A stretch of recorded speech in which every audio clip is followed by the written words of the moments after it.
अस्सलाम वालेकुम प्यारे दोस्तों, जुल्फ़ी नॉलेज लैंड वर्ल्ड में खुश आमदीद। सुल्तान सलाउद्दीन अय्यूबी रहमतुल्लाह अलैह। वो रात नजमुद्दीन अय्यूब के घर आने पर बहुत भारी थी।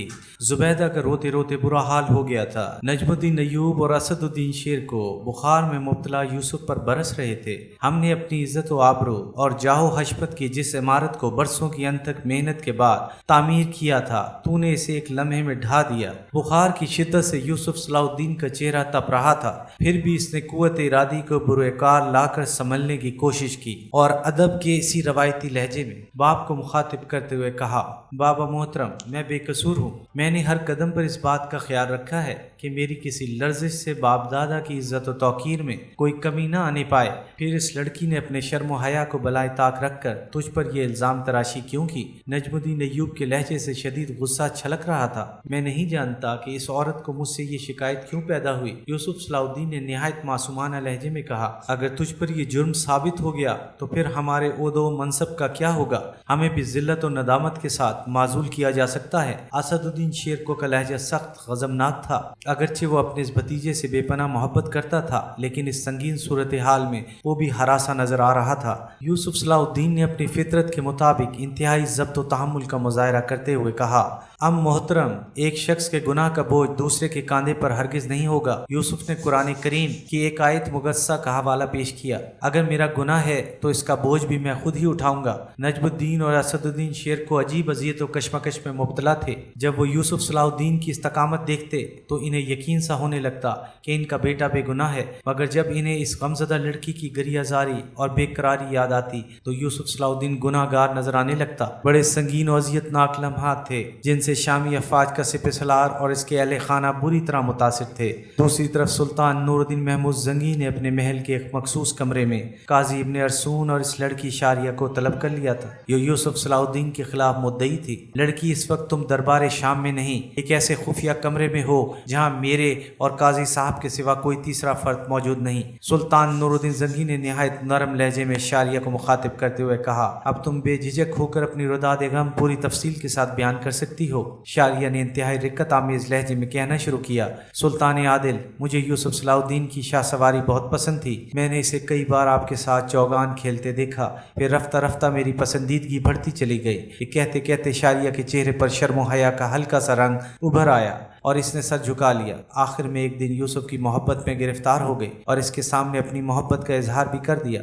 यूसुफ ने भी भरपूर अंदाज में मेरी मोहब्बत की पजीराई की। मुझे यकीन था कि वो एक लायक शाहसवार की तरह काबिल एतबार नौजवान भी होगा। ये कहकर शारिया ने सर उठाया और सुल्तान नूरुद्दीन महमूद जंगी की तरफ हाथ के इशारे से कहा, और इस एतबार की वजह आप थे सुल्तान आदिल। हम? वाली शाम ने चौंक कर कहा, वो किस तरह? इस बात की वजाहत करो लड़की। इसलिए कि यूसुफ सलाउद्दीन आपका मसाइब खास है। शारिया की आंखों से आंसू जारी थे, मगर इसके लहजे से बहुत ज्यादा एतमाद छलक रहा था। शारिया ने एक एक लफ्ज पर जोर देते हुए कहा, और सुल्तान आदिल एक बेएतबार शख्स को अपना मसाइब खास नहीं बना सकते। शारिया के लहजे में इस कदर बेसाख्तगी थी कि सुल्तान नूरुद्दीन महमूद जंगी भी इस बात से मुतासिर हुए बगैर न रह सके। लड़की, इस हुस्न जन के लिए तेरे शुक्रगुजार हैं। काजी इब्ने अरसून बार बार अपनी कुर्सी पर पहलू बदल रहे थे। वो इस वाक़े का अंजाम जानने के लिए मुस्तरिफ थे, क्योंकि मामला इनके शागिर्द खास यूसुफ सलाउद्दीन का था। मगर ये हवाला भी गैर मोतबर ठहरा।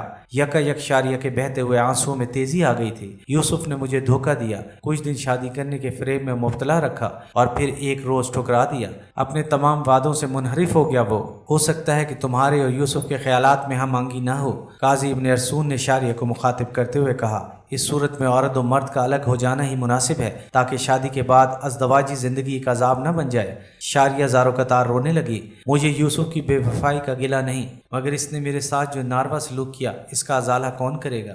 इसने मेरी शदीद मोहब्बत और सादगी से यहाँ तक फ़ायदा उठाया कि मुझे गुनाहगार बना डाला और मेरे चेहरे पर कभी ना मिटने वाली स्याही मल दी। सुल्तान नूरुद्दीन जंगी ने इस इंकशाफ पर किसी खास रद्द अमल का इजहार नहीं किया, क्योंकि वह पहले ही लड़की के रुदाद गम हाज़रीन दरबार के सामने सुन चुके थे। मगर काजी इब्ने अरसून के लिए बात नाकाबिल यकीन थी, इसलिए वह जोश इस्तराब में उठ खड़े हो गए और शारिया को मुखातिब करके कहने लगे, यूसुफ ऐसा नहीं कर सकता। मैं इसे खूब जानता हूँ। वो एक साहिब किरदार नौजवान है, इंतहाई पाकबाज और संजीदा। मैं इससे किसी ऐसे शर्मनाक फेल की तवक्को नहीं रखता قاضی ابن ارسون کا بیان سن کر سلطان نور الدین زنگی نے مداخلت کی۔ قاضی صاحب، آپ کا طرز عمل انصاف کے تقاضوں کی نفی کر رہا ہے۔ آپ اس وقت اپنے جذبات کی گرفت میں ہیں، اس لیے کہ یوسف صلاح الدین آپ کا شاگرد ہے۔ سلطان عادل، میں اپنے اس اضطراری عمل پر نادم ہوں۔ بے شک میں یوسف کے معاملے میں بہت زیادہ جذباتی ہو گیا تھا۔ یہ کہہ کر قاضی ابن ارسون دوبارہ اپنی نشست پر بیٹھ گئے۔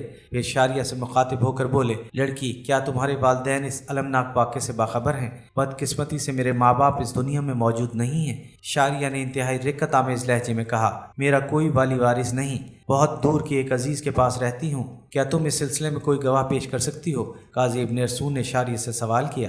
غریبوں کا کون گواہ ہوتا ہے؟ شاریہ نے روتے ہوئے کہا، بس اللہ ہی میری محبت کا گواہ ہے۔ اطمینان رکھو لڑکی، تمہارے ساتھ پورا انصاف ہوگا۔ اس واقعے کی مکمل تفصیلات سننے کے بعد سلطان نور الدین زنگی نے انتہائی پرجلال لہجے میں کہا، عدالت کے فیصلے میں کوئی رشتہ اور کوئی منصب خلل انداز نہیں ہو سکتا، چاہے مجرم نور الدین زنگی کا مصاحب خاص ہو یا قاضی ابن ارسون کا شاگرد خاص ہو۔ سلطان عادل، مجھے امان دی جائے۔ یکا یک شاریہ کے چہرے پر گہرے خوف کے سائل لرزنے لگے۔ میں ایک بے سہارا لڑکی ہوں اور وہ بہت طاقتور لوگ ہیں، مجھے اپنی جان کا خطرہ ہے۔ سلطان نور الدین زنگی نے اسی وقت فرمان جاری کر دیا کہ جب تک شاریہ کے مقدمے کا فیصلہ نہیں ہو جاتا وہ اس وقت تک محل کی کنیزوں میں شامل رہے گی۔ وہ رات نجم الدین ایوب اور اس کے اہل خانہ ہی پر گراں نہیں تھی، بلکہ قاضی ابن ارسون بھی شدید اذیت و کرب میں مبتلا تھے۔ انہیں اس بات کا کلک تھا کہ ان کے شاگرد خاص کے نام سے ایک شرمناک واقعہ منسوب کر دیا گیا تھا۔ اگر وہ سچ ثابت ہو گیا تو میری ساری تعلیم و تربیت رائے گاہ جائے گی۔ اس خیال کے آتے ہی قاضی ابن ارسون گھبرا کر اٹھ بیٹھے اور انہوں نے مالک حقیقی کے سامنے 10 سوال دراز کر دیا۔ اے تمام جہانوں کے پالنے والے، میرے یوسف کی دستگیری کر اس کی مشکل کشائی فرما اور مجھ ناچیز کو اہل شہر کے سامنے شرمندہ ہونے سے بچا لے۔ دوسری طرف یوسف صلاح الدین کی کیفیت ناقابل بیان تھی۔ الزام تراشی کا کرب، بخار کی شدت، باپ اور چچا کے تانے اور ان کے عہدوں سے معزولی کے اندیشے، غرض ایک نازک سی شاخ خوفناک آندھیوں کی زد میں تھی۔ اپنی اس بے کسی پر یوسف صلاح الدین کی آنکھیں بھی بھیگ گئیں اور وہ اپنے مالک حقیقی کو پکارتا رہا یہاں تک کہ فجر کی اذان سنائی دینے لگی۔ سارے عالم میں اللہ کی کبریائی بیان ہو رہی تھی۔ یوسف صلاح الدین اسی بخار کی حالت میں اٹھا اور وضو کر کے نماز کے لیے کھڑا ہو گیا۔ سورج طلوع ہوا۔ وہ دن اہل شام کے لیے بڑا ہی عجیب دن تھا۔ ایک طرف ایک بے سہارا لڑکی تھی اور دوسری طرف سلطان نور الدین زنگی کا مصائب خاص۔ لوگ عدالت عالیہ کا فیصلہ سننے کے لیے مضطرب تھے۔ سلطان کا دربار عمرہ اور دیگر سرکاری ملازمین سے بھرا ہوا تھا۔ نجم الدین ایوب اور اسد الدین شیر کو اپنی نشستوں پر موجود تھے، مگر ان کے چہرے آنے والی رسوائی کے خوف سے دھواں ہو رہے تھے۔ سلطان نور الدین زنگی اپنے پورے جاؤ جلال کے ساتھ جلوہ افروز تھے۔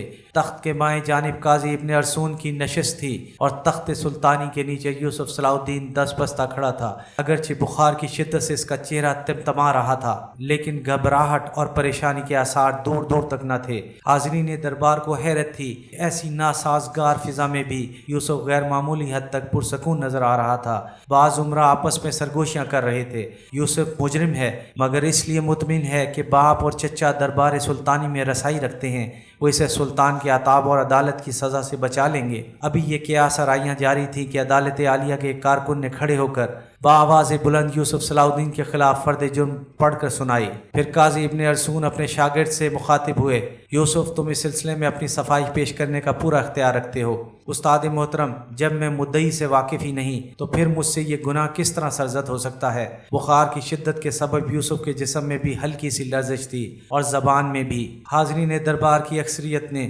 یوسف کی یہ کیفیت دیکھ کر اندازہ کر لیا کہ وہ بے قصور نہیں ہے اور اس سے یہ جرم سرزد ہو چکا ہے۔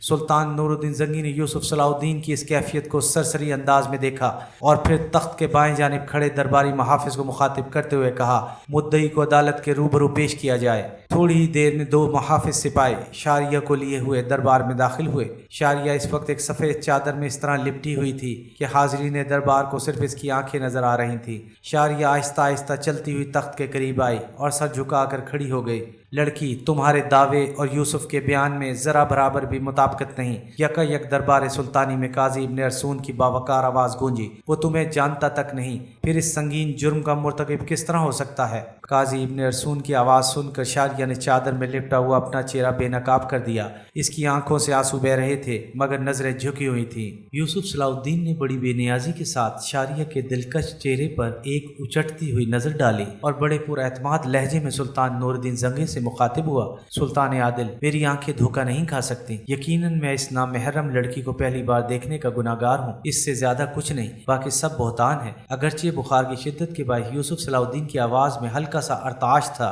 लेकिन चेहरे से मासूमियत जाहिर हो रही थी। दरबार पर सन्नाटा तारी था। यूसुफ सलाउद्दीन के बयान ने इन उमरा को भी हैरत ज़दा कर दिया था, जो कुछ देर पहले सरगोशियों में नजमुद्दीन अय्यूब के बेटे के जुर्म पर क़ियास आराइयां कर रहे थे। फिर इस मुकदमे का फैसला किस तरह होगा, जबकि मुद्दइया इसरार कर रही है और मुद्दा अलैह मुसलसल इनकार। काजी इब्न अरसून ने सुल्तान नूरुद्दीन जंगी को मुखातिब करते हुए कहा, अभी सुल्तान आदिल काजी साहब के सवाल का जवाब देने भी नहीं पाए थे कि यूसुफ सलाउद्दीन दरमियान में बोल उठा, सुल्तान आदिल, हम अहले ईमान हैं। जब अहले दुनिया किसी नतीजे पर नहीं पहुंच पाते तो हमें अपने अल्लाह की तरफ रजू करना पड़ता है। अगर ये नामहरम खातून ज़ाते वादहू ला शरीक को दरमियान में ले आए और खालिक कायनात की कसम खा ले तो मैं इस गुनाह को भी तस्लीम कर लूँगा जो मुझसे सरजद नहीं हुआ है। यूसुफ सलाउद्दीन के लहजे में इस कदर सोच था कि हाज़रीन दरबार की अक्सरियत ने भी इस खलिश को अपने दिलों में महसूस किया। शारिया ने बदहवास होकर यूसुफ सलाउद्दीन की तरफ देखा।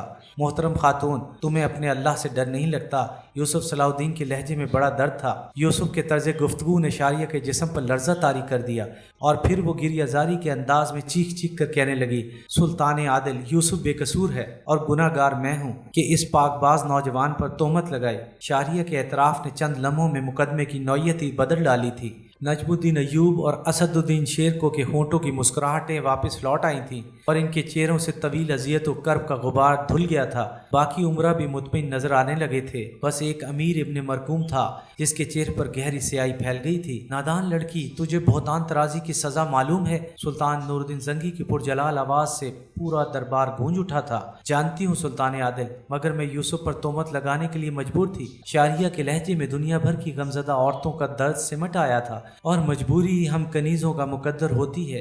किसने तुझे मजबूर किया, तेरे नफ्स ने या किसी और ने? यकयक सुल्तान नूरुद्दीन महमूद जंगी के लहजे से शदीद गैज़ व गज़ब का इजहार होने लगा था। शारिया ने अपने आप को संभाला और दरबारी उमरा की अगली सफ की तरफ देखा और अमीर इब्न मरकूम की तरफ इशारा करते हुए कहा, मैं इस आली मर्तबत अमीर की कनीस हूँ। मुझसे कहा गया था कि अगर मैंने यूसुफ का दामन दागदार नहीं किया तो कत्ल कर दी जाऊंगी। एक बार फिर दरबार शाम में जलजला सा आ गया था। तमाम उमरा इब्न मरकूम को मलामत ज़दा नज़रों से देख रहे थे। सुल्तान आदिल, ये लड़की पैदाइशी झूठी है। जोश वहशत में अमीर इब्न मरकूम अपनी नशिस्त पर खड़ा हो गया था और दरबारी आदाब के खिलाफ चीख चीख कर बोल रहा था, और इसका झूठा होने की दलील ये है कि मैं भी इसे नहीं पहचानता। सुल्तान नूरुद्दीन जंगी ने अमीर इब्न मरकूम से कोई हुज्जत किए बगैर दरबार के महाफिज सिपाहियों को इशारा किया, इब्न मरकूम को गिरफ्तार करके जिंदान में डाल दो। कौन सच्चा है और कौन झूठा, इसका फैसला हम कल करेंगे। हुक्म सुल्तानी सुनते ही दरबार के महाफिज सिपाही आगे बढ़े और इब्न मरकूम को खींचते हुए बाहर ले गए। हकीकी मुजरिम बेनकाब हो चुके थे। यूसुफ, हमारे करीब आओ। इब्न मरकूम के जाते ही सुल्तान नूरुद्दीन महमूद जंगी यूसुफ सलाउद्दीन से मुखातिब हुए। बुखार की शिद्दत और बढ़ गई थी। यूसुफ लड़खड़ाते कदमों से आगे बढ़ा और इसने सुल्तान आदिल के हाथ को बोसा दिया। मैं बहुत शर्मिंदा हूँ कि मेरी वजह से आपको शदीद अजियत पहुंची। ये कहते कहते यूसुफ सलाउद्दीन रो पड़ा। सुल्तान नूरुद्दीन जंगी ने खड़े होकर यूसुफ को गले लगाया और बाआवाज़ बुलंद कहा, हमें खुशी है कि तुमने हमारे एतबार को बरकरार रखा। अभी सुल्तान की बात मुकम्मल भी नहीं हुई थी कि यूसुफ लड़खड़ा कर तख्त पर गिर पड़ा। इस वक्त सुल्तान नूरुद्दीन जंगी को एहसास हुआ कि यूसुफ का जिस्म बुखार से जल रहा था। अभी सुल्तान की बात मुकम्मल भी नहीं हुई थी कि यूसुफ लड़खड़ा कर तख्त पर गिर पड़ा। सुल्तान नूरुद्दीन जंगी के माहिर जासूसों ने चंद घंटों में अमीर इब्न मरकूम और शारिया के मुतालिक सारी मालूमात हासिल कर ली थी। शारिया एक तुर्की निसाद लड़की थी जिसके माँ बाप मर चुके थे और वो एक जंग में अमीर इब्न मरकूम के हाथ लग गई थी। दोनों का ताल्लुक साबित हो चुका था। फिर सुल्तान नूरुद्दीन जंगी ने शारिया को अपने मखसूस कमरे में तलब करके मजीद पूछगछ की। शारिया ने रो रो कर बताया कि अमीर इब्न मरकूम इस पर बेपनाह तशद्दुद करता था, यहाँ तक कि अपनी जान बचाने की खातिर वो यूसुफ सलाउद्दीन पर तोहमत तराजी पर मजबूर हो गई। फिर सुल्तानी हरमसरा की कनीज़ खास ने इस बात की तस्दीक कर दी कि शारिया की पुश्त पर कोड़ों के बेशुमार निशानात हैं। सुल्तान नूरुद्दीन जंगी ने काजी इब्न अरसून से मशवरा किया कि बहतान तराजी के जुर्म शारिया की क्या सज़ा होनी चाहिए। काजी इब्न अरसून ने कुरान حکیم کی ایک آیت مقدسہ کا حوالہ دیتے ہوئے کہا، باری تعالیٰ کا ارشاد ہے کہ اگر کوئی شخص بھوک سے مر رہا ہے تو وہ حالت اضطرار میں مردار بھی کھا سکتا ہے۔ اسی طرح اس کنیز کو بھی اپنی ہلاکت کا اندیشہ تھا، اس باعث وہ جھوٹ بولنے پر مجبور ہو گئی۔ پھر دوسرے دن سلطان نور الدین زنگی کے حکم پر شام کے طویل و عریض میدان میں ہزاروں انسان جمع ہو گئے۔ یہ حکم اس لیے جاری کیا گیا تھا کہ اہل ایمان اپنی آنکھوں سے ایک بہتان طراز کو دی جانے والی سزا کا منظر دیکھ سکیں۔ پھر امیر ابن مرکوم کو اس طرح میدان میں بلایا گیا کہ بھاری زنجیروں کے بوجھ سے اس کے قدم لڑکھڑا رہے تھے، بار ندامت سے سر جھکا ہوا تھا اور ذلت اور رسوائی کے احساس سے سرخ و سفید چہرہ مسخ ہو گیا تھا۔ ایپیسوڈ 11 اختتام پذیر ہوئی۔